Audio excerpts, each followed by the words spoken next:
Hey everybody.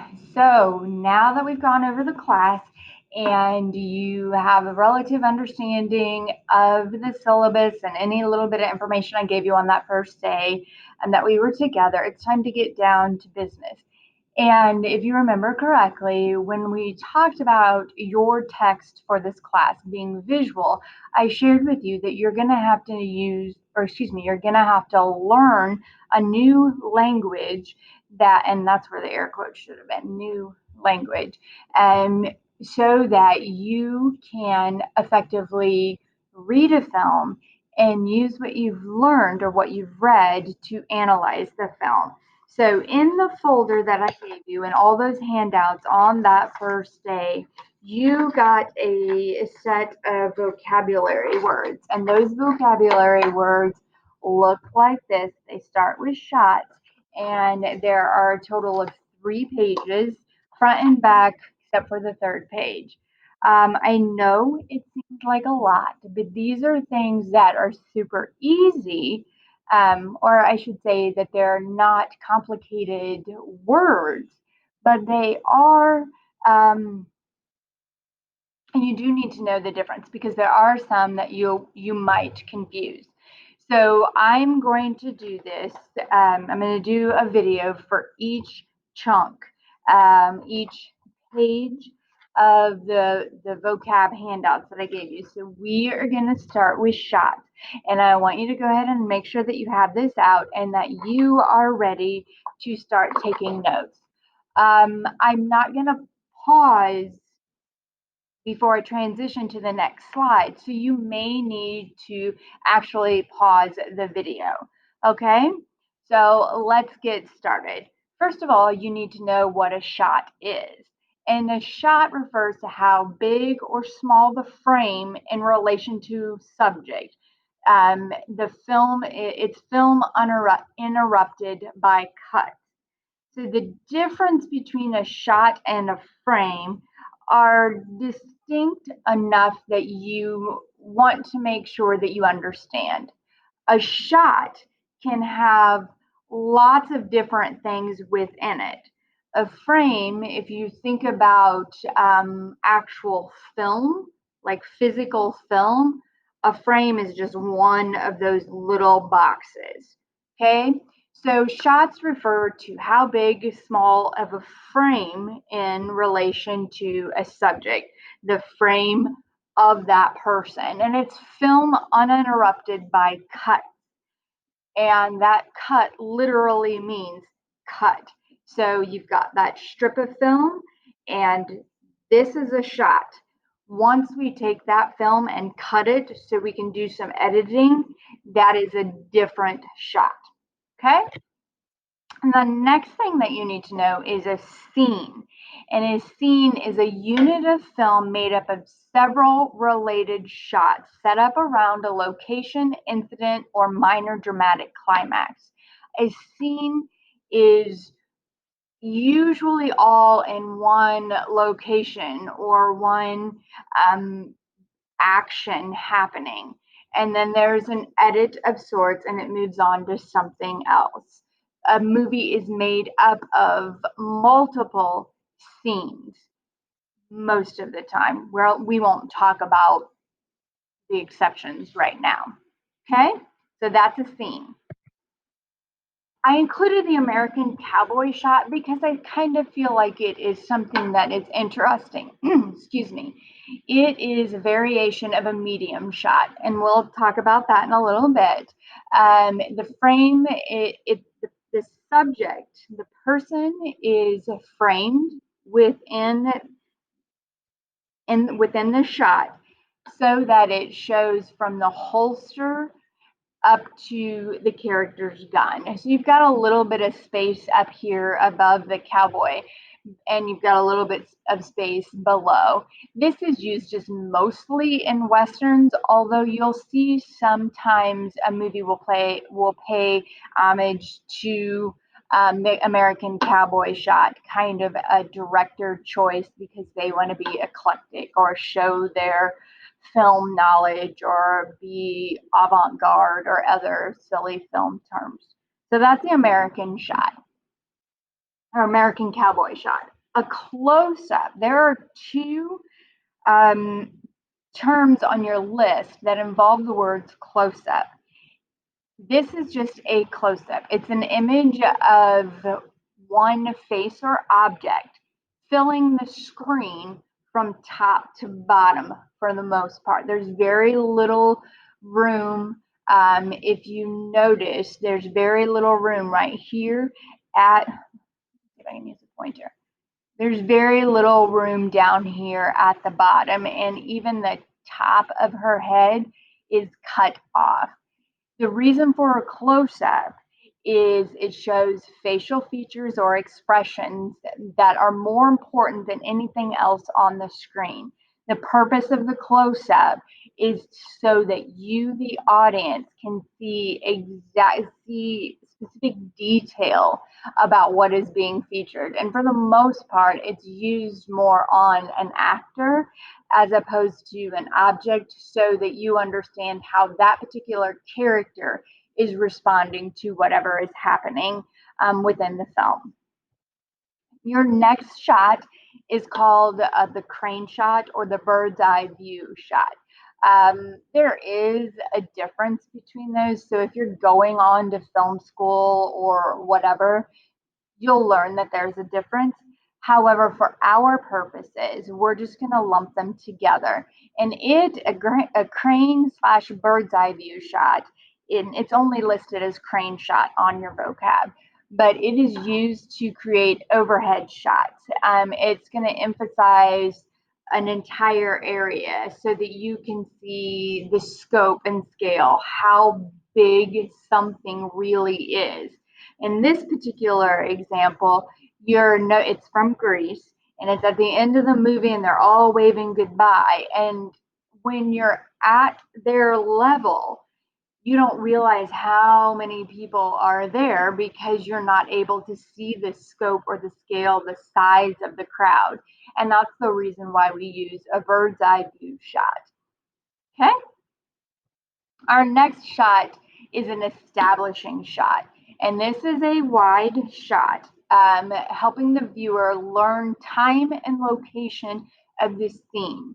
There are oftentimes several establishing shots throughout a film because this is establishing where the next series of action is going to take place. So we know from this that the following shots, the following scenes are going to take place here in this castle. When it transitions in the film to a different location or something that you need to know that it's not necessarily in the castle, you're going to have another establishing shot. An extreme close-up. If you remember, I said just a couple of slides ago, I said there are two types of close-up. There's the normal close-up, which again emphasizes a specific section that fills the screen. An extreme close-up emphasizes a small area or detail of the subject itself, and that part fills the screen. So instead of just having his head so that you can see a general reaction, the director chose to zoom in that much more. So we are covering the eyes, and this creates the focus. This draws your focus to his eyes to better understand, I don't know, to look deep into his soul maybe, or to see the details maybe up here regarding above his eyebrow, the fact that they're bloodshot. I don't know, it could even be a focus on how he has blue eyes. And maybe in this particular film, that's a trait that that gives you a detail about the character. Our next shot is another extreme, but it's an extreme long shot. And this is used when the location is more important than the character or subject, and it's used to set tone and mood. So in this particular frame, we don't see much detail about the character. Our focus is to see the location, the fact that this character seems to be out in the middle of nowhere, that there is nothing as far as the eye can see, and this creates, in this particular scene, this emphasizes the feeling of being isolated, the feeling of being all alone, the feeling the anxiety of the situation. We'll get into that more when we start talking about mise en scène, but this is a long shot. This is different from an establishing shot in that you know the characters usually, or an object is usually, whatever the subject is, whether it's a character or an object, is it's showing you where that is located. If this were an establishing shot, then the character in the car would not be in it. You would be establishing in the desert, and then it would draw into, you would have a shot of the desert, and then it would draw in, or it would become, we would edit into this particular long shot where now we see that not only are we in the desert, but the character and the car are in the desert as well. Okay? Full shot. This is a long shot, a shot that is far enough back that it includes the full human body, with the head near the top of this frame and the feet near the bottom. This just kind of gives you a glimpse of the entire character before we start working in with medium shots or close-ups or extreme close-ups and so on. It's almost, I don't want to add confusion, but you can kind of think about it like an establishing shot for the character. Okay. A long shot is shot from a distance.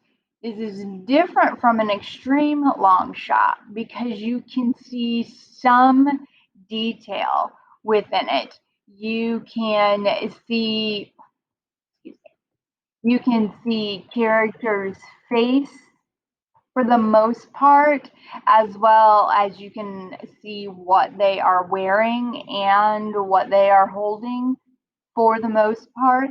This gives you enough detail so you're aware of who is in the scene and the possibility of what is happening here, but it doesn't give you a close enough view that you can see any expressions, on this guy's face.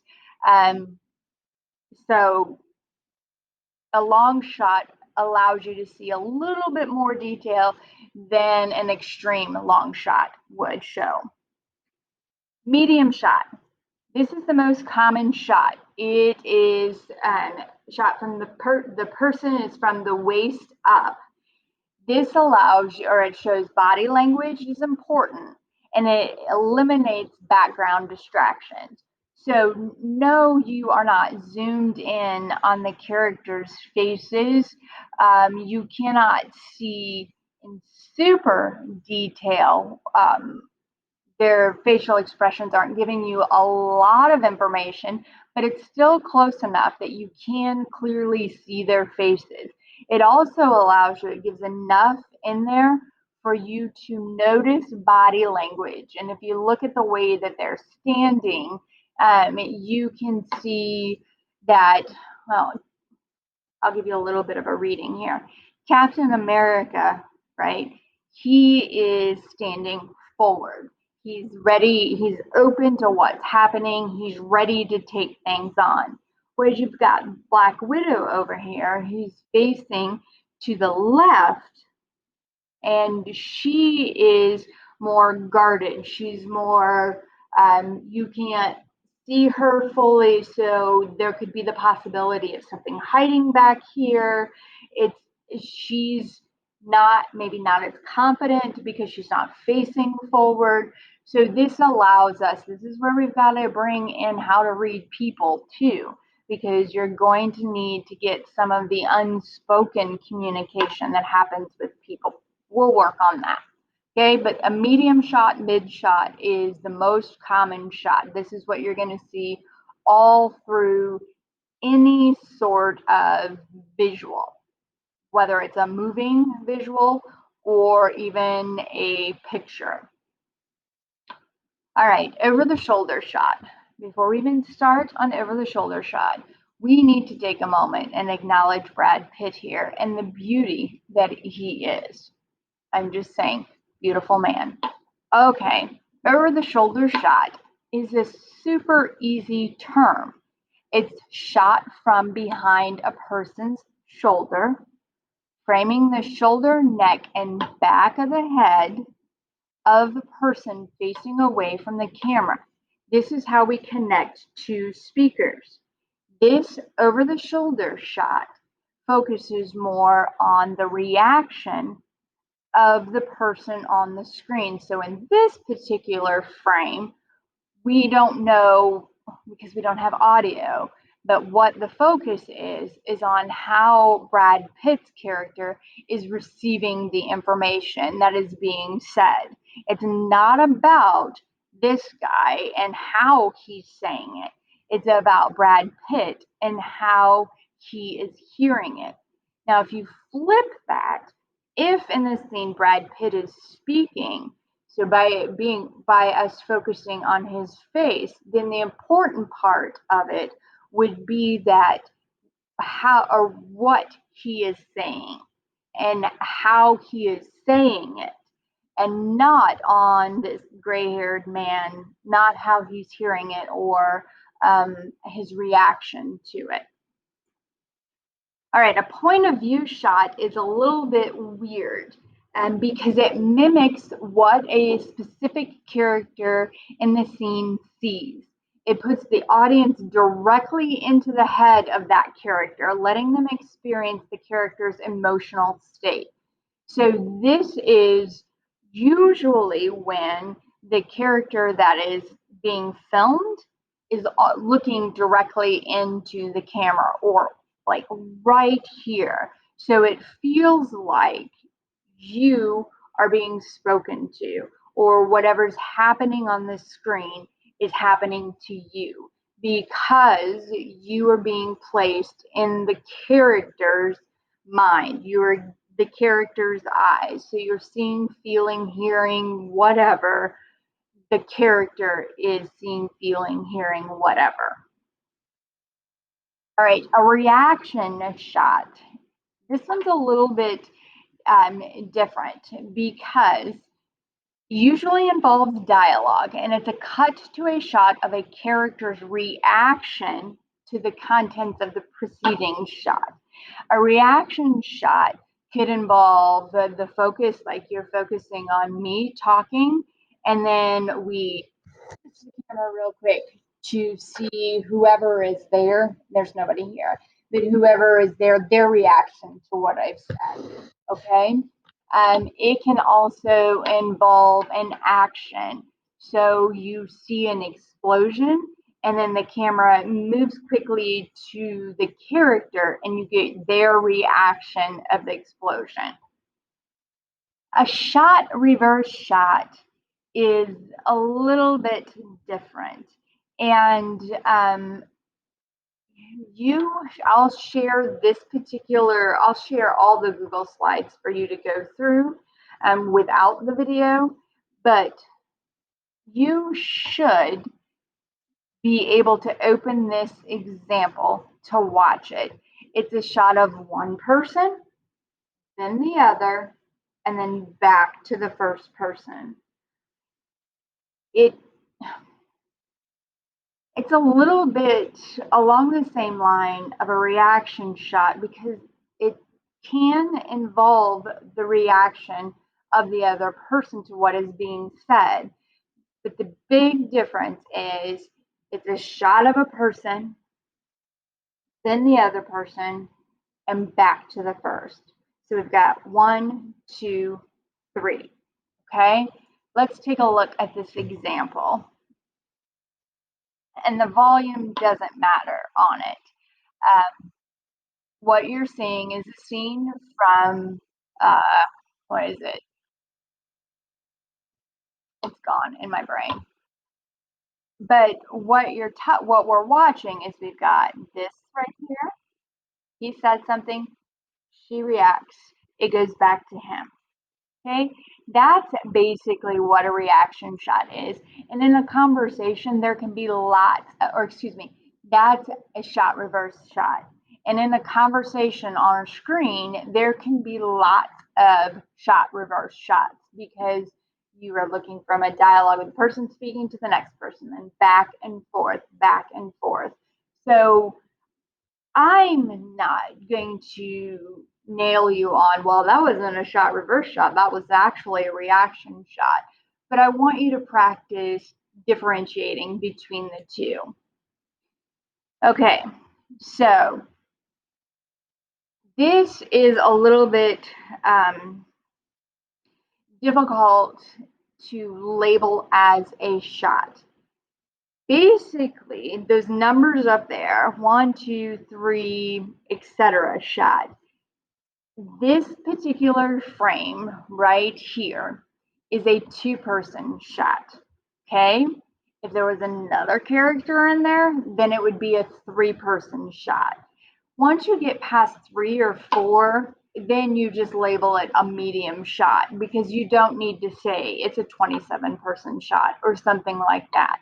So when you are identifying the specific shot, you need to say this is a two-person shot, not that it's a 1, 2, 3, etc. shot. You need to identify how many people are in the shot. It is a medium shot, and it is the number of the people in the frame determine whether it's a 1, 2, or 3. Okay. The last thing, and we are not going to watch this together on the video, is a shot montage. And if you want to take a second, it's going to go over, as it says, 100 of the most iconic shots of all time. Little bit dated in that it is, I can't remember the publishing date, but it is within the last 10 years. So you are not going to see some of the most current shots or movies represented, but you are going to see a lot of shots that movie buffs, cinematic people, whatever, have determined are 100 or helped determine are 100 of the most iconic shots of all time. Okay, so that's your shot vocab video with some explanation. If you have questions, if you're my virtual kids or if you are not going to be in person in class, then shoot me an email and let me know what questions you have about the shot. Okay, thanks kids.